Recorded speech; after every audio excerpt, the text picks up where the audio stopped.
नमस्कार दोस्तों, स्वागत है आपका आपके अपनी YouTube channel job with PD में। दोस्तों, आज इस क्लास के माध्यम से अपने थर्ड चैप्टर की एक्सरसाइज 3.6 का क्वेश्चन नंबर 2 करेंगे। पिछले क्लास में हमने इस एक्सरसाइज का फर्स्ट क्वेश्चन है वो कर लिया है। अगर आपने वो क्लास नहीं देखी तो क्लास का लिंक नीचे आपको डिस्क्रिप्शन और कमेंट बॉक्स में मिल जाएगा, तो आप वहां से पहली वाली क्लास एक बार जरूर देख लेना। अगर आज की क्लास आपको पसंद आई तो आप लाइक और शेयर जरूर कर देना। अगर आप चैनल पे पहली बार पधारे हैं तो चैनल को सब्सक्राइब भी कर लेना। तो चलिए शुरू करते हैं आज की अपनी क्लास। क्वेश्चन नंबर 2 इस प्रकार है, निम्न समस्याओं को रेखिक समीकरण युग्म के रूप में व्यक्त कीजिए और फिर उनके हल ज्ञात कीजिए। इसके अंदर हमसे 3 क्वेश्चन पूछे गए हैं। इनके हमें पहले तो यानी समीकरण बनानी है, फिर हमें किसी भी विधि से इनके x और y के हमें जो चर है उनके मान है वो निकालने हैं। तो आपका क्वेश्चन फर्स्ट है, ऋतु धारा के अनुकूल 2 घंटे में 20 किलोमीटर तैर सकती है और धारा के प्रतिकूल 2 घंटों में 4 किलोमीटर तैर सकती है। तो उसकी स्थिर जल में तैरने की चाल और धारा की चाल है ये हमें बताना है। ठीक है, तो हमें क्या पूछा गया है, उसकी स्थिर जल में चाल, यानी ऋतु है उसकी स्थिर जल के अंदर चाल क्या होगी और धारा है धारा की चाल क्या होगी, ये हमें बताना है। जो भी हमें बताना होता है सबसे पहले उसे हम मान लेते हैं। हमें क्या बताना है, स्थिर जल में ऋतु की चाल बतानी है, वो हमने x मान लिया।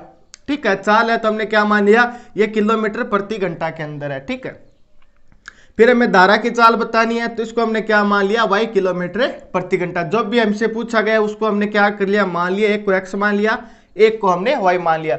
आप धारा की चाल को x मान लीजिए, ऋतु की चाल को y मान लीजिए, इससे कोई फर्क नहीं पड़ेगा, दोनों को आपको एक एक मानना है, जो कि हमने मान लिया। फिर क्वेश्चन के अंदर हमें बोला गया कि ऋतु है वो धारा के अनुकूल। अब ये धारा के अनुकूल क्या होता है, सबसे पहले एक बात समझिए। मान लीजिए कोई नदी बह रही है और नदी बह रही है वो इस साइड बह रही है, उसकी दिशा इस साइड है। ठीक है, और ऋतु उसकी नदी के अंदर तैर रही है और तैर रही है तो ऋतु है वो भी इस साइड ही तैर रही है, यानी कि जिस साइड नदी है वो प्रवाहित हो रही है, जिस साइड नदी बह रही है उसी साइड ऋतु तैर रही है। तो नदी की चाल जो भी है और ऋतु की चाल जो भी है, दोनों अगर एक साइड जा रहे हैं ना तो इन दोनों की चाल क्या हो जाएगी, जुड़ जाएगी। इसे तो हम क्या बोलते हैं, अनुकूल चाल। अनुकूल चाल, अनुकूल चाल क्या हो गया कि अगर नदी की चाल जिस साइड है उसी साइड ऋतु अगर तैरेगी तो वो क्या हो जाएगी, अनुकूल चाल हो जाएगी, यानी दोनों चाल है वो जुड़ जाएगी। प्रतिकूल चाल, यानी नदी तो इस साइड बह रही है, ठीक है, और ऋतु इसके उल्टा इस साइड तैर रही है, इस साइड तैर रही है, तो ये क्या हो जाएगी, प्रतिकूल चाल हो जाएगी। यानी कि जो नदी बह रही है, जो धारा की चाल है उसके प्रतिकूल यानी उल्टा हो गया। ठीक है, तो ये क्या हो जाएगी, प्रतिकूल चाल हो जाएगी। प्रतिकूल चाल कैसे निकालेंगे, ऊपर वाले में से नीचे वाली क्या हो जाएगी, घट जाएगी। अनुकूल के अंदर तो धारा की चाल और जो तैर रहा है यानी यहाँ पे ऋतु तैर रही है, दोनों की चाल क्या हो जाती है, जुड़ जाती है, वो तो होती है अनुकूल। प्रतिकूल यानी जो तैर है उसमें से नदी की चाल घट जाएगी, वो क्या हो जाएगी, प्रतिकूल। तो यहाँ पे धारा के अनुकूल ऋतु की चाल कितनी आ जाएगी, तो इन दोनों को क्या कर देंगे, हम जोड़ देंगे। अनुकूल के अंदर क्या हो जाएगा, दोनों चालें जुड़ जाएगी, यानी क्या हो जाएगा, x प्लस y। तो यह तो हो गया अनुकूल चाल। ठीक है, और प्रतिकूल चाल, धारा के प्रतिकूल चाल क्या हो जाएगा, यानी उल्टी चाल, यानी कि अगर नदी इस साइड बह रही है और ऋतु इस साइड तैर रही है तो दोनों में चालों क्या हो जाएगी, कमी आएगी। वो कमी आकर चाल कितनी हो जाएगी, x माइनस y। ये क्या हो गया, धारा के प्रतिकूल चाल हो गया। ठीक है, तो क्वेश्चन के अंदर में बोला गया है कि ऋतु की जो धारा के अनुकूल चाल है वो हमें कितनी दी गई है, वो हमें दी गई है 2 घंटे के अंदर ऋतु कितना तैरती है, 20 किलोमीटर तैरती है। ठीक, धारा के अनुकूल चाल कितनी है, x प्लस वाई है। धारा के अनुकूल यानी x प्लस वाई चाल से ऋतु है वो 2 घंटे के अंदर 20 किलोमीटर तैरती है। ये हमें क्वेश्चन के अंदर दिया गया है। ठीक है, तो यहाँ पे क्या दिया गया, एक तो चाल दी गई है, एक दूरी दी गई है, एक समय दिया गया है। तो क्या कहीं पे भी आपने कोई ऐसा फॉर्मूला पढ़ा होगा कि जो इन तीनों के मध्य संबंध बताता हो, चाल, दूरी और समय के मध्य? तब आप बोलोगे सर एक हमने फॉर्मूला पढ़ रखा है। फॉर्मूला क्या है, समय बराबर दूरी बट्टा चाल। ये तीनों के मध्य क्या हो गया, एक संबंध हो गया। ठीक है, इसको हम आगे काम में लेंगे। फिर एक बार आप ये और समझ लीजिए, फिर जो ऋतु की धारा के प्रतिकूल चाल है वो हमें कितनी दी गई है, 2 घंटे के अंदर प्रतिकूल चाल कितनी है, x माइनस वाई। ये लीजिए, धारा के प्रतिकूल ऋतु की चाल जो कि कितनी है, x माइनस वाई है। फिर प्रतिकूल चाल से वो 2 घंटे के अंदर कितना किलोमीटर तैरती है, 4 किलोमीटर तैरती है। ये सब हमें क्वेश्चन के अंदर दिया गया कि जो ऋतु है धारा की अनुकूल चाल 2 घंटे में 20 किलोमीटर है, प्रतिकूल चाल यानी x माइनस वाई, तो वो कितनी है 2 घंटे के अंदर है 4 किलोमीटर तैरती है। अब हमें क्या दिया गया है, एक तो चाल दी गई है, ये तो चाल है, ठीक है, ये दूरी दी गई है और ये एक समय दिया गया है। तो आपने कोई फॉर्मूला आपको याद आ गया होगा जिसके अंदर चाल, दूरी और समय के मध्य संबंध हो, तब आप बोलोगे सर हमें एक फॉर्मूला याद आता है जो कि क्या है, समय बराबर दूरी बटा चाल है। तो वही फॉर्मूला हम यहाँ पे लगाएंगे और वही फॉर्मूला हमें यहाँ पे लगाएंगे। कैसे, ठीक है, तो हमने ये ऋतु की चाल तो x मान ली, धारा की चाल हमने y मान ली, दोनों को आपको एक एक मानना है। अनुकूल चाल यानी दोनों चाल जुड़ जाएगी, प्रतिकूल यानी एक चाल में से दूसरी चाल घट जाएगी, ठीक है।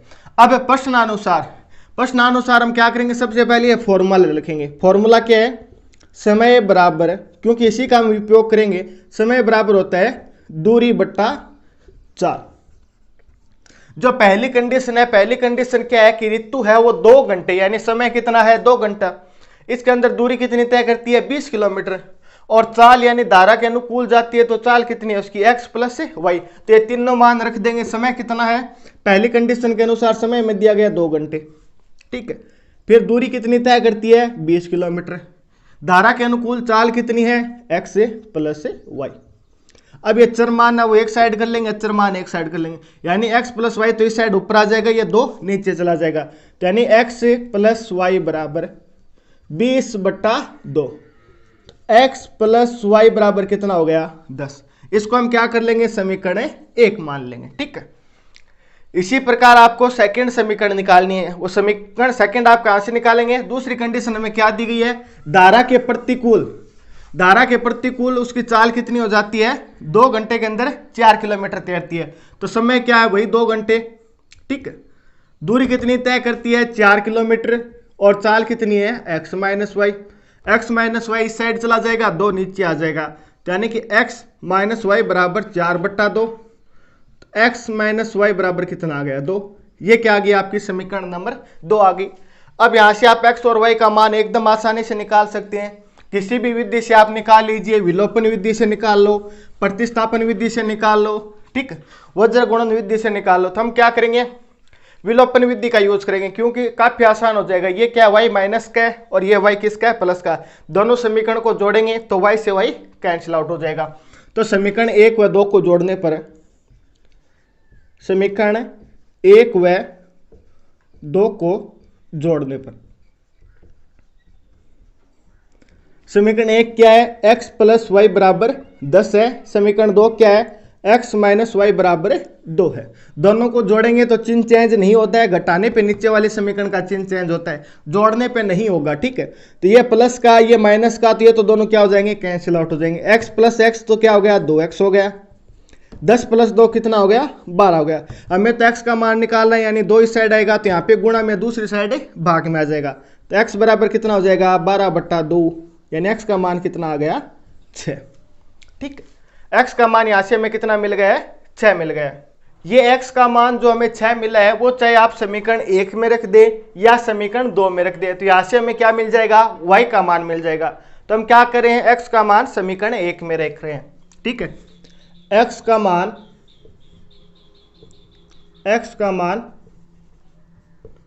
समीकरण 1 में रखने पर, समीकरण 1 में रखने पे, समीकरण 1 कितनी है यहाँ पे, समीकरण 1 है x प्लस वाई बराबर 10 है।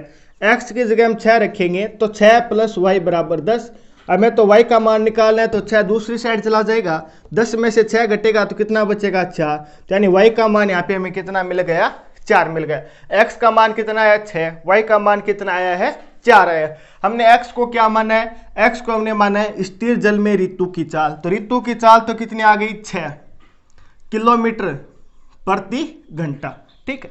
x को हमने क्या माना था, x किलोमीटर प्रति घंटा है चाल, तो यानी 6 किलोमीटर प्रति घंटा। y को हमने क्या माना था, धारा की चाल, तो धारा की चाल हमें कितनी मिल गई है 4 किलोमीटर प्रति घंटा। यही क्या हो जाएगा अपना फाइनल आंसर हो जाएगा। ये इसका क्वेश्चन नंबर 1 हो गया। होपफुली आपको ये क्वेश्चन आसानी से समझ में आया होगा। क्वेश्चन नंबर 2 है, 2 महिलाएं व 5 पुरुष एक कसीदे के काम को साथ साथ 4 दिन में पूरा कर सकते हैं। कसीदे का काम यानी जो कपड़े को रंगने का काम होता है उसे कसीदे का काम कहा जाता है। सेकंड कंडीशन इसमें दी गई है जबकि 3 महिलाएं और 6 पुरुष इस काम को 3 दिन में पूरा कर सकते हैं। तो हमें यह बताना है कि इसी काम को करने में एक अकेली महिला कितना समय लेगी, पुनः इसी काम को एक पुरुष है वो कितने टाइम के अंदर करेगा, ये हमें बताना है। सबसे पहले हमें जो भी पूछा गया है उसको हम मान लेंगे। हमें क्या पूछा गया है, हमें पूछा गया कि एक महिला द्वारा जो काम करने में समय लिया गया है वो कितना है, तो उसको हमने x दिन मान लिया। इसी प्रकार इस काम को एक पुरुष कितने दिन में करेगा, तो हमने क्या मान लिया कि एक पुरुष द्वारा कार्य को करने में जो लिया गया समय वो कितना है, y दिन है। जो भी हमसे पूछा गया उसको हमने मान लिया है। ठीक है, अब आगे हम क्वेश्चन की तरफ बढ़े उससे पहले आप बेसिक बातें समझ लीजिए। माना कि कोई एक आदमी है और वो एक दीवार बनाता है, वो दीवार कितने दिन में बना देगा, 2 दिन में। ठीक है, ये आदमी है, कोई एक आदमी है वो एक दीवार को 2 दिन में बनाता है। तब मैं आपसे पूछूं कि उसने एक दिन के अंदर कितना काम किया, तब आप बोलोगे सर एकदम सिंपल है, अगर वो 2 दिन के अंदर एक दीवार बनाता है तो एक दिन के अंदर आधी दीवार बना दी उसने। तब मैं पूछूं कि आपने कैसे निकाला, तब आपने बोला कि सर हमने क्या किया कि काम के अंदर दिन का भाग दे दिया। ठीक, तो यानी कि जिसने जितने दिन काम किया ना उसके अंदर हमने क्या किया, कार्य के अंदर दिन का भाग दे दिया। जैसे इसने 2 दिन के अंदर एक दीवार बनाई तो मैंने पूछा कि एक दिन के अंदर, तब आप बोले सर 1/2। कैसे कि ये 2 दिन था, ये इसके भाग में आ गया। इसी प्रकार को एक आदमी है वो 5 दिन के अंदर एक दीवार बना देता है, तो एक दिन के अंदर कितनी दीवार बनाई, तब आप बोलोगे सर हम 5 दिन है ना इसका इसके अंदर भाग दे देंगे, तो एक दिन बराबर कितना आ जाएगा, 1/5, यानी दीवार का 5वां हिस्सा उसने बना दिया। ठीक है, इसी प्रकार कोई 10 आदमी है, वो 10 आदमी 5 दिन के अंदर एक दीवार बना देते हैं, तो एक दिन के अंदर कितनी दीवार बनाएंगे, तो 10 आदमी यानी 5 दिन के अंदर एक दीवार बना रहे हैं, तो एक दिन के अंदर तो यानी कि 1/5। आपने कैसे निकाला, हमने क्या किया, काम के अंदर कुल दिन है उसका भाग दे दिया। ठीक है, तो यह बात मैं आपको क्यों समझा रहा हूं कि जो महिला है ना वो सारा का सारा काम यानी जितना भी काम है उसको x दिन में कर लेती है। ठीक है, तो एक दिन में कितना काम करेगी, काफी सिंपल है, अगर वो पूरा काम x दिन के अंदर अगर वो पूरा काम कर देती है तो एक दिन के अंदर कितना करेगी, 1/x हो जाएगा। ठीक, अगर कोई पुरुष है वो y दिन के अंदर तो सारा काम कर लेता है। मान लीजिए कि ये दीवार बनानी है इसको, ठीक है, यह महिला x दिन के अंदर तो ये पूरी दीवार बना देती है, x का मान हमें नहीं पता है। ठीक है, तो एक दिन के अंदर कितना करेगी, तो इसका कुछ ना कुछ भाग तो एक दिन के अंदर बनाएगी। इसी प्रकार जो y है वो पूरा काम तो कितने दिनों में करता है, ये पुरुष y दिन में करता है, एक दिन के अंदर तो यानी कुछ ना कुछ इसका भाग करेगा, तो वो क्या होगा, 1/y हो जाएगा। तो यानी कि जो महिला है वो एक दिन के अंदर तो 1/x काम करेगी, और जो पुरुष है वो एक दिन के अंदर कितना काम करेगा, 1/y करेगा। सबसे पहले हमने क्या किया, मान लिया कि जो महिला है वो काम करने में x दिन लगाती है और पुरुष है वो काम करने में y दिन लगाता है। ठीक है, तो एक दिन के अंदर जो महिला वो कितना काम करेगी, 1/x करेगी, और एक पुरुष एक दिन के अंदर 1/y काम करेगा। कैसे करेगा, ये हमने इस प्रकार निकाली है। आगे हमें क्वेश्चन के अंदर बोला गया है कि 2 महिलाएं और 5 पुरुष, 2 महिलाएं और 5 पुरुष इस काम को कितने दिन में करते हैं, 4 दिन में करते हैं। एक महिला इस काम को 1/x दिन में करती है, एक महिला का एक दिन का काम कितना है, 1/x, तो 2 महिला का एक दिन का काम कितना हो जाएगा, 2/x हो जाएगा। एक पुरुष के एक दिन का काम 1/y है, तो 5 पुरुष के एक दिन का काम 5/y हो जाएगा। ठीक, और अगर वो पूरा काम 4 दिन में करते हैं तो एक दिन में कितना काम करेंगे, 1/4 करेंगे। इन दोनों को मिला के तो ये बराबर आ रहा है। ठीक, इसी प्रकार 3 महिलाएं, एक महिला 1/x करती है तो 3 महिला एक दिन में कितना करेगी, 3/x करेगी। एक पुरुष एक दिन के अंदर 1/y करता है तो 6 पुरुष कितना काम करेंगे एक दिन के अंदर, तो 6/y कर देंगे। पूरा काम 3 दिन में कर देते हैं, 3 दिन में पूरा काम यानी एक काम है वो पूरा कर देते हैं, तो एक दिन के अंदर 1/3, तो ये क्या हो जाएगा, 1/3। तो यानी कि जो 2 महिलाएं हैं वो एक दिन में कितना काम कर रही है, 5 पुरुष है वो एक दिन में कितना काम कर रही है, ये कितना है, 1/4 काम कर रहे हैं। ठीक है, इसी प्रकार 3 महिलाएं और 6 पुरुष वो एक दिन के अंदर कितना काम करें, 1/3 काम करें। तो यहां से अपनी 2 समीकरण बन जाएगी। तो प्रश्नानुसार ये करने के बाद में आपको प्रश्नानुसार वो मैंने आपको रफ में बताया। ठीक है, प्रश्नानुसार 2 महिलाएं और 5 पुरुष 4 दिन में करती हैं, तो 2 महिलाओं का एक दिन का काम कितना हो जाएगा, 2/x, 5 पुरुष का एक दिन का काम कितना हो जाएगा, 5/y, पूरा काम 4 दिन में करते हैं तो 1 दिन में कितना करेंगे, इसका चौथा भाग कर देंगे। इसी प्रकार 3 महिलाओं का 1 दिन का काम कितना है, 3/x है, प्लस है 6 पुरुष कितना काम करेंगे 1 दिन में, 1/6/y करेंगे, ठीक। और कुल काम ये कितने 3 दिन में कर रहे हैं, 3 महिलाएं और 6 पुरुष पूरा काम 3 दिन में कर रहे हैं, 1 दिन में क्या करेंगे, इसका तीसरा भाग यानी 1/3 करेंगे। अब हम क्या करेंगे, यहाँ पे भी 1/x है, यहाँ पे भी 1/x, यहाँ पे 1/y, यहाँ पे भी 1/y। इसको हम क्या कर लेंगे, एक रैखिक समीकरण में बनाने के लिए 1/x को कुछ मान लेंगे और 1/y को हम p और q मान लेंगे, ठीक है। तो हम क्या करेंगे, माना 1/x बराबर तो p है और 1/y बराबर q है। ये हमने क्या किया, यहाँ पे मान लिया है। अब जहाँ पे भी 1/x है p रख दीजिए और जहाँ पे भी 1/y है वहाँ पे हम q रख देंगे, ठीक है। तो यहाँ पे 1/x है तो 2 के गुणा में तो ये कितना हो जाएगा, p रखेंगे तो 2p प्लस 5q बराबर 1/4। ये समीकरण 1 हो जाएगी। कैसे, 1/x की जगह हमने p रख दिया तो 2 गुणा p, 1/y की जगह q रखा तो 5/q बराबर में 1/4। इसी प्रकार नीचे क्या आ जाएगा, 3p प्लस 6q बराबर 1/3। ये समीकरण 2। 1/x की जगह हमने p रख दिया, 1/y की जगह हमने q रख दिया, तो ये अपनी समीकरण 2 बन गई। अब हम क्या करेंगे, किसी एक चर को हटा देंगे, ठीक है, विलोपित कर देंगे एक चर को। तो इसके लिए हम क्या करेंगे, p को बराबर कर लेते हैं। तो समीकरण 1 को अगर हम 3 से गुणा करें तो ये 6 हो जाएगा। अगर 2 को हम 2 से गुणा कर दें इस समीकरण को तो ये भी 6 हो जाएगा और 6 से 6 दोनों घटाने पर कैंसिल आउट हो जाएंगे। तो अब हम क्या करें, समीकरण 1 को 3 से, समीकरण 1 को 3 से वह समीकरण 2 को 2 से गुणा करने पर, समीकरण 1 को 3 से गुणा करेंगे तो ये तो कितना हो जाएगा, 6p प्लस 15q बराबर 3/4। समीकरण 2 कितनी हो जाएगी, 6p प्लस 12q बराबर 2/3। अब हम क्या करेंगे, इसको समीकरण 3 मान लेंगे, ये समीकरण 4। तो समीकरण 3 में से समीकरण 4 को घटा देंगे, क्योंकि हम यहाँ पे विलोपन विधि का इस्तेमाल करें तो एक चर को हमें क्या करना है, यहाँ से विलोपित करना है यानी हटाना है। तो घटाएंगे तो नीचे वाले के समीकरण के चिन्ह चेंज हो जाएंगे, सारे प्लस है तो यानी माइनस हो गए। जो भी मान कट रहा है उसे काट देंगे, ये प्लस या माइनस दोनों कैंसिल आउट। 15 में से 12 घटेगा तो 3q बचेगा प्लस का, 3/4 में से माइनस का 2/3 घटेगा तो एलसीएम आ जाएगा 12। 4 का भाग 12 में 3 बार जाएगा, 3 का गुणा 3 से 9, फिर ये माइनस का सिंबल माइनस। 3 का भाग 12 में 4 बार जाएगा, 4 का गुणा 2 से करेंगे तो 8, 9 में से 8 घटा तो यानी 1/12। तो 3q बराबर कितना आ गया, 1/12। तो q का मान निकालना है तो यानी 3 इसके भाग में आ जाएगा और 3 का गुणा 12 से होगा तो 1/36।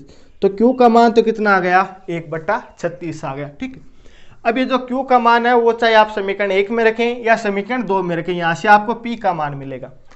इसको हम क्या करते हैं, समीकरण 2 में रखते हैं, क्यों कि यहाँ पे 6 यहाँ पे 36 है, दोनों एक दूसरे से कट जाएंगे। तो q का मान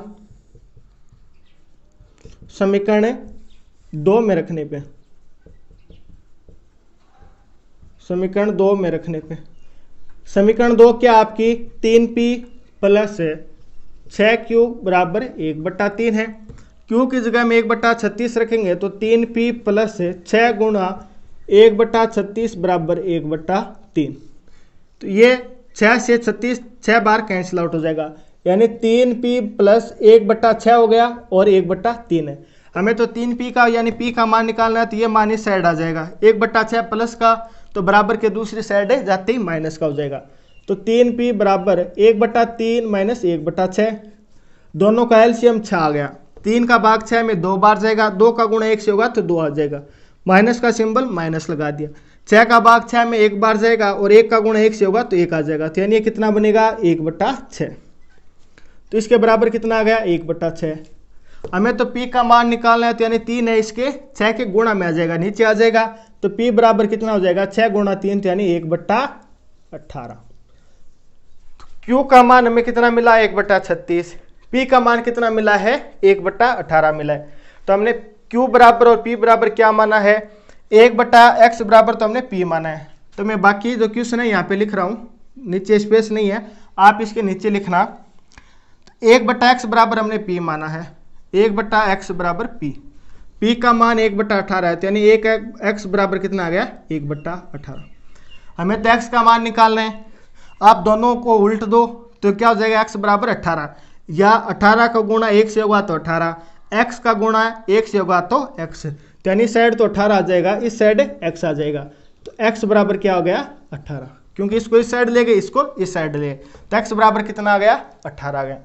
इसी प्रकार हमने क्या माना है, y बराबर q माना है, तो 1/y बराबर q माना है, तो q का मान कितना है, 1/36, तो y का मान कितना आ जाएगा, 36 आ जाएगा। कैसे आया, आप अच्छी तरह जानते हैं, 36 इस साइड, y इस साइड, ठीक है, तो यानी कि 36 बराबर y, तो y बराबर हम क्या लिख सकते हैं, 36। तो x का मान 18, y का मान 36 आ गया। x हमने क्या माना था, जो महिला है वो पूरा काम कितने दिन में करती है, वो x माना था, तो यानी x बराबर हमें कितना मिला, 18 दिन। तो महिला है वो पूरा काम कितने दिन में कर देगी, 18 दिन में। पुरुष कितने दिन में करेगा, y बराबर कितना है, 36, तो पुरुष कितने दिन में कर देगा, 36 दिन में काम को कंप्लीट कर देगा। तो ये आपके x और y की वैल्यू आ गई। इस प्रकार ये आपका इसका क्वेश्चन है वो सेकंड सॉल्व हो गया। क्वेश्चन नंबर 3 है, रूही 300 किलोमीटर दूरी पे स्थित अपने घर जाने के लिए कुछ दूरी तो रेलगाड़ी द्वारा तथा कुछ दूरी बस द्वारा तय करती है। यदि वह 60 किलोमीटर की दूरी तो रेलगाड़ी द्वारा और शेष दूरी बस द्वारा तय करें तो उसे 4 घंटे घर जाने में लगेंगे। अगर यदि वह 100 किलोमीटर की दूरी तो रेलगाड़ी द्वारा और शेष बस द्वारा करें तो उसे 10 मिनट और ज़्यादा लगेंगे, यानी 4 घंटे से 10 मिनट ज़्यादा, यानी 4 घंटे 10 मिनट लगेंगे। तो हमें क्या करना है, रेलगाड़ी और बस की चाल है वो निकालनी है, ठीक है। तो इस क्वेश्चन के अंदर जो भी हमसे पूछा गया सबसे पहले उससे मान लेंगे। हमें क्या पूछा गया, रेलगाड़ी की चाल, तो हमने माना रेलगाड़ी की चाल कितनी है, x किलोमीटर प्रति घंटा। फिर हमें बोला गया कि बस की चाल कितनी है, तो बस को हमने मान लिया y किलोमीटर प्रति घंटा, ठीक है। फिर क्वेश्चन के अंदर हमें कंडीशन क्या दी गई है कि रूही है वो अपने घर जाती है, तो घर जहां से है वो वहां से कितना किलोमीटर दूर है, 300 किलोमीटर दूर है, तो ये हमने मान लिया 300 किलोमीटर, ठीक है। पहली कंडीशन क्या दी गई है कि वो 60 किलोमीटर तो रेलगाड़ी से, 60 किलोमीटर तो रेलगाड़ी से, कुल दूरी कितनी है घर की, 300 है, तो यानी बाकी 240 किलोमीटर किससे, बस से। पहले 60 किलोमीटर तो रेलगाड़ी से जाती है और बाकी जो 240 किलोमीटर है वो किससे जाती है, बस से जाती है, तब तो उसको कितना समय लगता है, 4 घंटे लगता है, ठीक है। फिर इस क्वेश्चन के अंदर हमें सेकंड कंडीशन क्या दी गई है कि अगर वो घर अपने घर जाए, ठीक है, 60 की जगह अगर वो 100 किलोमीटर रेलगाड़ी से चले, पहले तो वो 60 किलोमीटर रेलगाड़ी से चल रही थी, तो यानी 240 बस से जाएगी, तो यानी उसको 4 घंटे समय लगेगा, एक क्वेश्चन के अंदर हमें दिया गया। दूसरी कंडीशन क्या दी गई है कि अगर वो 100 किलोमीटर की दूरी किससे करे, रेलगाड़ी से करे, तो बाकी दूरी बस से, तो 300 में से 100 घटेगा तो बस से कितने करेगी, 200 किलोमीटर की दूरी तय करेगी, ठीक है। तब उसको टाइम कितना लगता है, 10 मिनट और ज़्यादा लगते हैं 4 घंटे से, तो यानी कि 4 घंटे 10 मिनट का टाइम लगेगा उसको। ये तो सब कुछ हमें क्वेश्चन के अंदर दिया गया। वो रेलगाड़ी की जो चाल है वो हमने क्या मानी थी, x किलोमीटर मानी थी, तो यानी कि इतनी दूरी तो x किलोमीटर की स्पीड से करती है और ये दूरी y किलोमीटर की स्पीड से करेगी। इसी प्रकार ये 100 किलोमीटर की दूरी रेलगाड़ी द्वारा और रेलगाड़ी की चाल कितनी है, x किलोमीटर, यह दूरी बस के द्वारा, बस की चाल कितनी है, y किलोमीटर, ठीक है। तो अब यहाँ पे हमें पास क्या आ गया, ये दूरी आ गई, चाल आ गई, समय आ गया।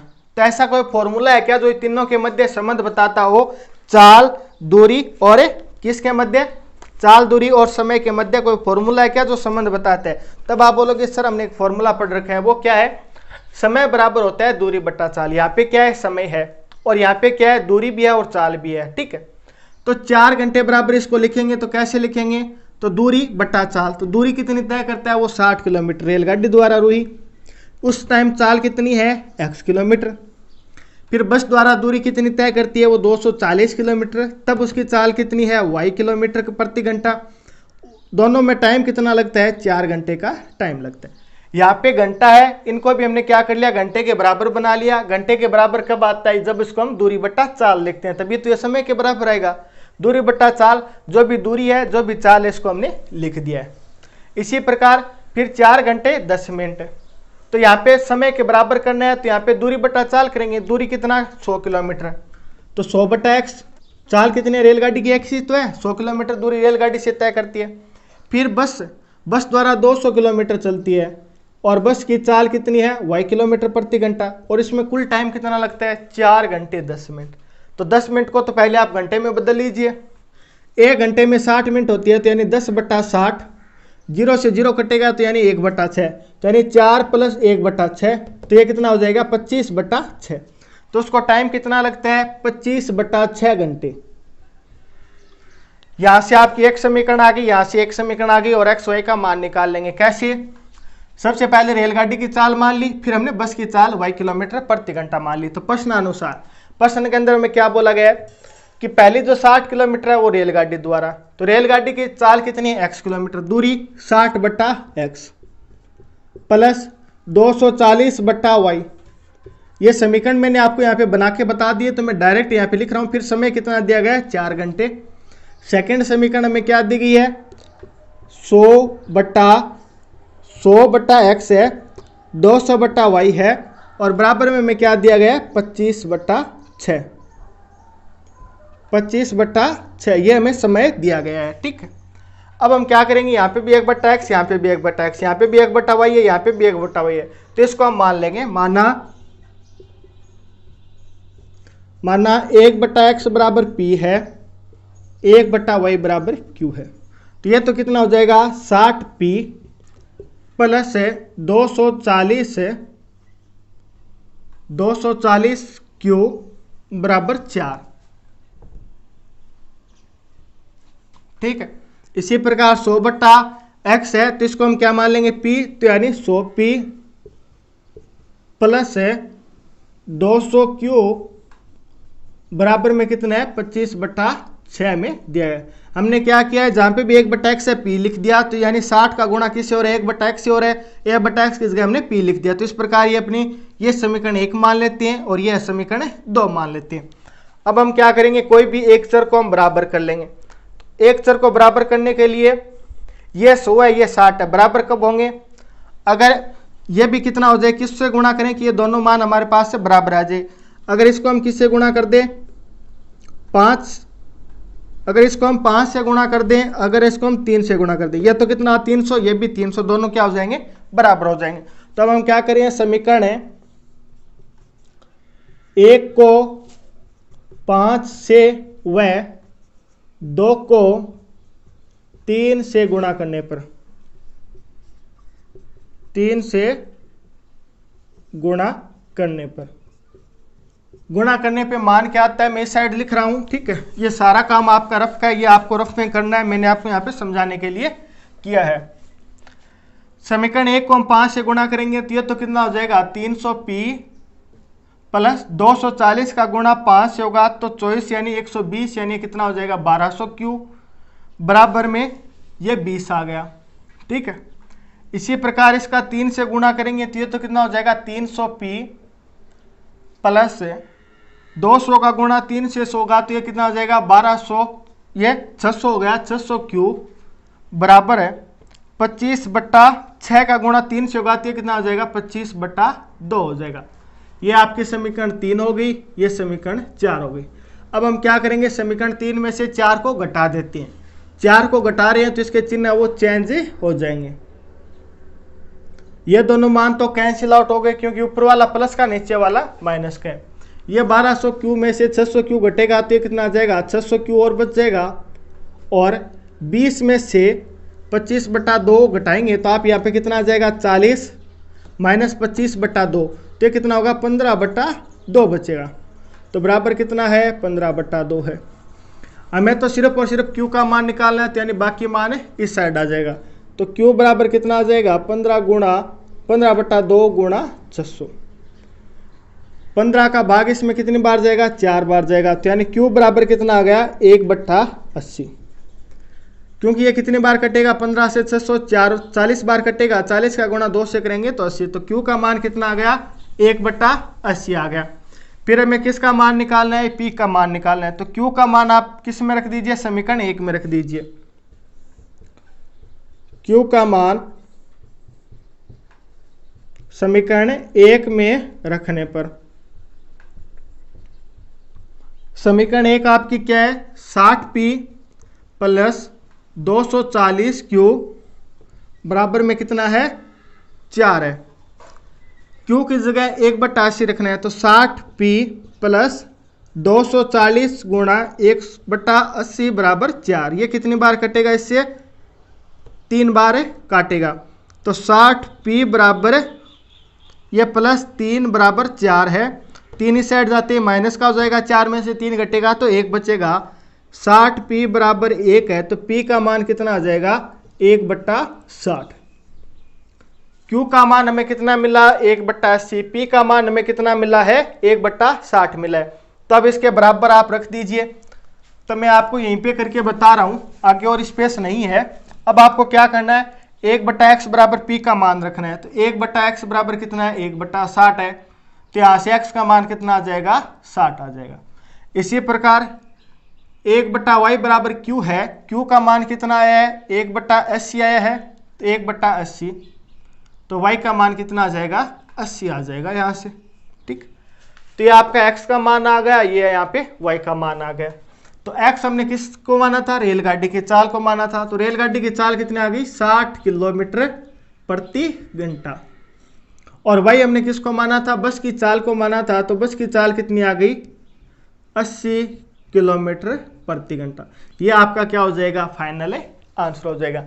ये इसका क्वेश्चन नंबर 2 है का तीसरा पार्ट है वो कंप्लीट हो गया। इसी के साथ आपकी एक्सरसाइज 3.6 भी कंप्लीट हो गई। नेक्स्ट क्लास से हम नेक्स्ट चैप्टर, जो अपना चैप्टर नंबर 4 है द्विघात समीकरण, वो स्टार्ट करने वाले। क्लास आपको कैसी लगी आप कमेंट करके जरूर बताना। अगर क्लास आपको पसंद आई है तो आप लाइक और शेयर जरूर कर देना। फिर मुलाकात होगी इसी प्रकार एक और बेहतरीन क्लास के साथ। तब तक आप हंसते रहना, मुस्कुराते रहना, देखते रहना जो विद पीडी। जय हिंद, जय भारत।